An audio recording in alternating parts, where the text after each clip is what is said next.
Market forex dan gold itu berjalan atau buka selama 24 jam. Dan selama 24 jam itu kita bisa melakukan open buy atau open sell.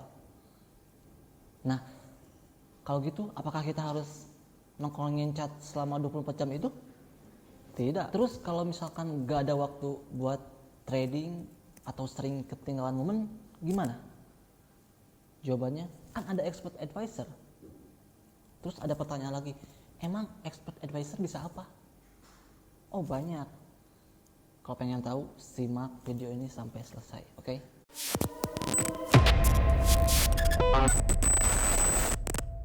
Dalam dunia trading forex, ada yang namanya expert advisor atau lebih dikenal sebagai robot trading. Nah, terus apa fungsi dari robot trading ini? Jadi, robot trading ini adalah sebagai asisten kita dalam melakukan trading. Nah, bedanya apa? Sebenarnya nggak ada bedanya, karena expert advisor ini dibuat berawal dari, misalkan kita trading manual, kita punya teknik trading yang kita lakukan secara terus-menerus berulang-ulang setiap kita melakukan transaksi buy atau sell di market. Nah, teknik itu kita kemas dijadikan software yang dibuat secara algoritma. Jadilah sebuah robot trading. Nah, robot trading ini kan fungsi sebagai asisten trading kita ya. Jadi dia bisa bekerja secara otomatis. Jadi kita trading tapi dilakukan secara otomatis dengan bantuan software tersebut. Nah, karena market forex dan gold ini berjalan selama 24 jam selama satu hari, jadi robot itu harus selalu aktif selama 24 jam. Terus gimana? Apakah komputer kita harus nyala? Oh tentu. Robot trading ini memerlukan server yang terus on karena supaya dia terus bisa bekerja atau aktif di market. Nah, maka robot trading itu memerlukan sebuah server atau bisa disebut sebagai VPS. Sekarang kita bahas tentang keuntungan dari kita menggunakan robot trading. Yang pertama itu, robot trading bisa menggantikan kita saat sedang sibuk. Oke? Kenapa? Karena market forex dan gold ini dia buka selama 24 jam selama 5 hari, Senin sampai Jumat. Jadi banyak momen yang bisa kita gunakan. Namun bisa saja momentum itu kelewat kalau misalkan kita sibuk ya, nggak fokus pantau chart. Nah, peran dari robot trading ini dia akan menghandle ketika ada momentum di market, dia akan langsung mengeksekusinya. Yang kedua, robot trading ini bisa menghilangkan faktor emosional. Nah, kadang kan kita ada gut-nya ya, kalau lihat market, lihat candle gerak, kadang kita ingin, wah pengen buy nih kayaknya naik, atau sell nih kayaknya turun. Padahal kita nggak ada dasar analisa kita gitu ya untuk melakukan buy and sell itu. Kita hanya ketakutan aja, atau lebih dikenal sebagai FOMO.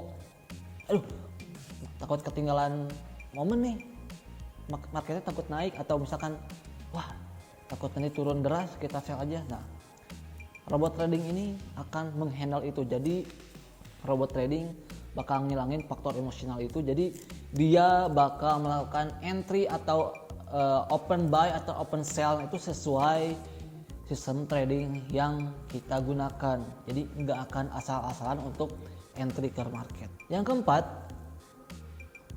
bisa menghilangkan faktor stres dan potensi kelelahan. Nah, sebagai yang udah sering trading itu kadang kan kalau lihat chart terus dia bisa stres atau mungkin lelah ya lihat gerak candle, atau pusing lihat chart terus, atau mungkin bisa juga dia udah loss karena stres kan, mau open posisi lagi, ada rasa takut, tapi kalau gak open posisi takutnya profit gitu ya. Nah, peran robot trading itu untuk mengganti itu. Jadi kalau misalkan kita udah stres, kita udah lelah gitu ya, udah capek ya, kita tinggal aktifin aja robot trading. kita cukup pantau aja, mungkin bisa sambil tiduran atau mungkin bisa sambil ngopi atau ya bisa ngelakuin kegiatan apapun lah. Nah, yang keempat, yang terakhir, robot trading ini bisa menjadi opsi dalam melakukan trading forex ya, pengembangan dana. Karena kan misalkan kita udah percaya dengan robot ini, ya kita tinggal aktifin aja, ya udah deh kita fokus kerja atau mungkin sambil nunggu trading yang manual kita bisa aktifin yang otomatis juga gitu. Banyak lah kok keuntungannya. Sekarang kita bahas tentang kekurangan dari robot trading. Yang pertama, robot trading ini kan dia nggak punya faktor emosional gitu, nggak ada ya nggak punya psikologis lah. Jadi kadang dia akan tetap berjalan atau beroperasi walaupun ada news-news yang high impact gitu kan. Biasanya kalau saya ada news high impact itu trading dihindari gitu ya.